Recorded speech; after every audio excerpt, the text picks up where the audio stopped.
In the 21st century, being connected to the digital world is no longer optional, it is essential. Yet, access to technology and the internet is not distributed equally across the globe. This imbalance, known as the digital divide, refers to the gap between individuals and communities that have access to reliable digital technologies and those who do not. Importantly, the digital divide is more than a matter of owning a smartphone. It shapes opportunities in education, employment, healthcare, and participation in society. Sociologist C. Wright Mills' concept of sociological imagination helps us see how private problems such as child lacking internet at home reflect wider social issues of inequality, exclusion, and structural disadvantage. Similarly, conflict theory explains how unequal access to technology reproduces class divisions, while structural functionalism shows how the divide disrupts the functioning of institutions like schools and workplace. So, for the first section, I'll talk on global inequality. The digital divide is most visible at the global scale. High income nations such as Canada, Germany, and South Korea have near universal broadband, while countries in the global south, such as Nigeria or rural India, continue to face weak infrastructure and limited access. Even within developed nations, disparities persist. In Canada, urban centers like Toronto or Vancouver enjoy high speed internet, but rural and indigenous communities lag far behind. Globalization theory emphasizes how technology links economies and cultures, yet, globalization also sharpens inequalities as wealthier nations gain disproportionate benefits from digital infrastructure while poorer countries are left behind. This divide reflects broader world systems theory where core nations dominate technological access and peripheral nations remain dependent. Next part is education and COVID 19. Education demonstrates the most visible consequence of the digital divide. During COVID 19, schools around the world shifted to online learning. However, millions of students lack stable internet devices or quiet learning spaces. In countries like India, children in rural villages missed months of education while urban peers continued virtually.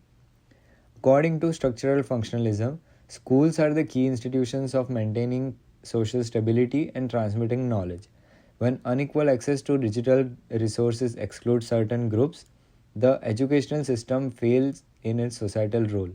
Moreover, research shows that educational gaps caused by digital inequality during the pandemic will have long term impacts on literacy, job opportunities, and social mobility. Next, I'll talk on employment and economic opportunity. In today's labor market, digital skills are no longer optional. Most jobs, from applying online to remote work, require digital literacy. Those without access or training are at risk of unemployment or precarious work. This digital exclusion perpetuates a cycle of poverty. Without access, individuals cannot upskill or participate in the modern economy. From a conflict theory perspective, technology acts as a resource controlled by those with wealth, reinforcing economic stratification. Those excluded remain stuck in the cycles of inequality, as digital access now determines who participates in the global workforce. Next, I'll talk on intersectional inequalities. The digital divide is not only shaped by geography or income, it also intersects with gender, race, and other social categories. In some regions, women face cultural barriers to using internet. Minority groups and immigrants may be priced out of access in Western countries. People with disabilities often face additional exclusion when websites and platforms lack accessibility. This reflects intersectionality, where overlapping disadvantages compound inequality. A rural low income minority woman, for example, may face multiple barriers simultaneously: economic, cultural, technological. These compounded inequalities deepen social exclusion, leaving entire groups further marginalized in the digital age. Next, I'll talk on everyday social effects. At the micro level, the consequences of digital exclusion are deeply isolating. A child in a rural Canadian community may be cut off from urban peers who can easily research online. Family may miss out on healthcare resources. employment postings, or government services that have moved online. From a sociological imagination lens, this is not just a personal inconvenience but a social problem.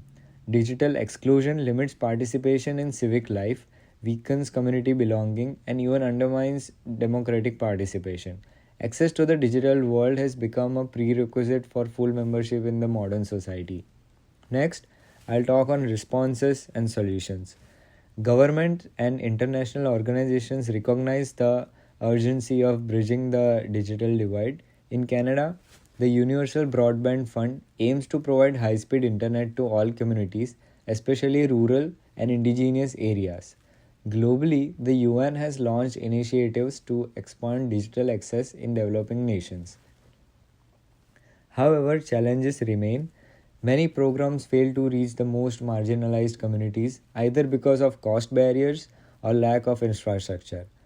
Scholars argue that digital inequality, digital equality requires more than access to technology, it also requires training, affordability, and cultural acceptance. Grassroots action is equally critical. Community led programs that provide free Wi Fi, affordable laptops, or digital literacy training helps ensure inclusion at local level. Together, structural reforms and grassroots efforts are essential for bridging the divide. In conclusion, I'll just say that the digital divide is not simply a technological problem, but a deeply sociological issue. It reflects inequalities in wealth, geography, gender, and race. It disrupts institutions like schools and workplace, leaving individuals isolated and excluded from full participation in society. Addressing this divide requires a twofold solution: macro level reforms such as government, investments, and global corporations, and micro level grassroots efforts such as community initiatives that provide access and training. Only through combined actions can societies ensure that all people, regardless of income, gender, or location, are fully included in the digital world. Thank you.